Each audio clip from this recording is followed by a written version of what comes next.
तो board exam नज़दीक आ गया है और अगर आप सोच रहे हैं कि सर एग्जाम की तैयारी के लिए स्ट्रेटेजी क्या बनाएं और आपको ऐसा लग रहा है कि सर मैं कमज़ोर छात्र हूं और मुझे स्ट्रेटेजी नो ठीक से बन ही नहीं पा रही है, तो मैंने यहाँ पे टॉपिक लगाया कमज़ोर छात्र का टाइम टेबल किस प्रकार से हो, कमज़ोर छात्र अपना टाइम टेबल कैसे बना पाएंगे।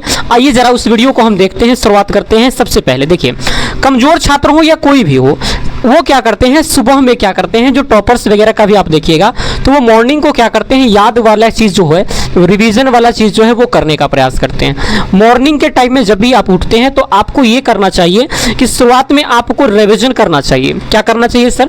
रिवीजन करना चाहिए, रिवीजन करना चाहिए। देखिए, अक्सर विद्यार्थी यही गलती करते हैं कि उनको ये पता नहीं कि सुबह की जो वेला होती है, जहाँ पे मौसम पूरा वातावरण पूरा साफ साफ एकदम सौंदर्य रहता है, वहाँ पे कुछ और नहीं, बस आपको रिवीजन करना चाहिए ताकि फ्रेश फ्रेश दिमाग के अंदर अटे। दूसरी बात है सर, रिवीजन के साथ साथ और क्या कर सकते हैं, जो हार्ड चीज़ आपको लग रही है ना, हार्ड में तो कहता हूँ दो ही चीज़ विद्यार्थी को लगती है, एक तो लगती है उनको मैथ्स बहुत हार्ड लगती है और एक साइंस बहुत हार्ड लगती है। तो मैथ और साइंस को अगर मॉर्निंग में हो सके तो आप इसे कवर करने का प्रयास जरूर कीजिएगा।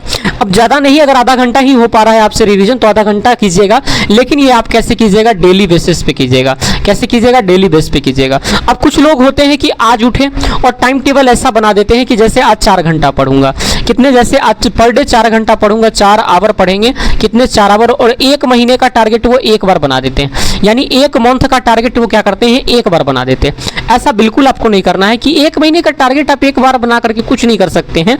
डेली बेसिस प्लान आपको तैयार करना पड़ेगा। कैसा प्लान करना पड़ेगा? डेली बेस पे आपको तैयार करना पड़ेगा प्लान को। डेली आपको प्लान तैयार करना पड़ेगा कि हाँ आज ये पढ़ना है, कल वो पढ़ना है, कल वो पढ़ना है, कल वो पढ़ना है, पर डे। और कल पर डे उठ करके आप देखिए कि क्या आप इतना पढ़ पाए हैं कि नहीं पढ़ पाए हैं, इसको देखने का आप प्रयास कीजिए। अब अगली बात हमारी आती है कि स्कूल की टाइम आ जाएगी, इसके बाद सुबह के बाद आपकी क्या आती है, स्कूल की टाइम आती है। बहुत सारे बच्चे तो जैसे जैसे एग्जाम नज़दीक आता है स्कूल तो छोड़ ही देते हैं। तो स्कूल की टाइम अगर नहीं है, तो स्कूल के टाइम नहीं है तो आप क्या करें, जो चीज़ आपकी सिलेबस चल रही है उसको, सिलेबस को कंप्लीट करने का कार्य कीजिए। सिलेबस को क्या कीजिए, आप कंप्लीट करने का कार्य कीजिए। ये कब करना है सर? ये आपको दोपहर के समय में कर लेना है। ये कब करना है? मिड डे के समय में करना है, मिड डे, इसके वक्त में आपको करना है। उसके बाद क्या करना है सर?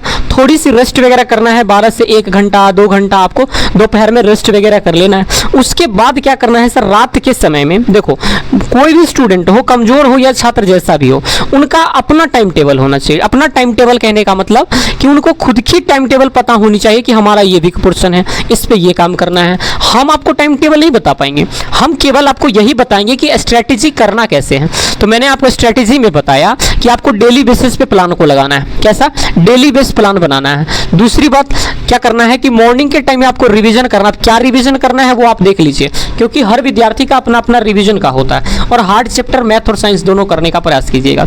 सोने के वक्त में क्या कीजिएगा, फॉर्मूला वगैरह को याद करने का जरूर कोशिश कीजिएगा।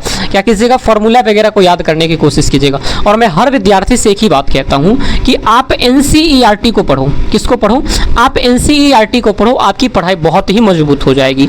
NCERT केवल NCERT नहीं है, केवल टोटली 95% क्वेश्चन यहीं से एराइज होती हैं, और इस प्रकार से 10th एग्जाम बहुत ही ज़्यादा आपके महत्वपूर्ण बन जाएगा। ये टाइम टेबल कमजोर विद्यार्थी अगर फॉलो करते हैं, ज़्यादा इधर उधर की पढ़ाई मत कीजिए। हाँ, जब इतना सारा चीज़ हो जाए तो लास्ट में आप 2-3 बात को ध्यान रखना। एक तो आप PYQ लगाने पर ध्यान रखना, और एक आप मॉडल सेट लगाने पे ध्यान रखना। ये दोनों बस उतना ही ज़रूरत होता है जैसे एक शरीर के लिए ब्लड का होना उतना महत्वपूर्ण हो जाता है। मुझे उम्मीद है कि आप इस बातों से मोटी मोटी बात ये सीखे होंगे कि डेली प्लान करना बहुत ज़रूरी है, NCERT पे ध्यान रखना बहुत ज़रूरी है, शाम के वक्त में फॉर्मूले सोने वक्त याद करना बहुत ज़रूरी है, सुबह में मॉर्निंग में रिविजन और मैथ साइंस को करना बहुत ज़रूरी है। दूसरी बात, PYQ मॉडल सेट लगाना जरूरी है, और सिलेबस को दोपहर वगैरह में करने का प्रयास कीजिए। इस प्रकार से अगर आपने डेली रूटीन को फॉलो किया, उम्मीद है कि आप बहुत अच्छा कर पाएंगे। प्यारा सा नमस्कार है आपको, लेकिन चैनल को सब्सक्राइब कर दीजिएगा। भगवान आपका भला करे। Thank you very much.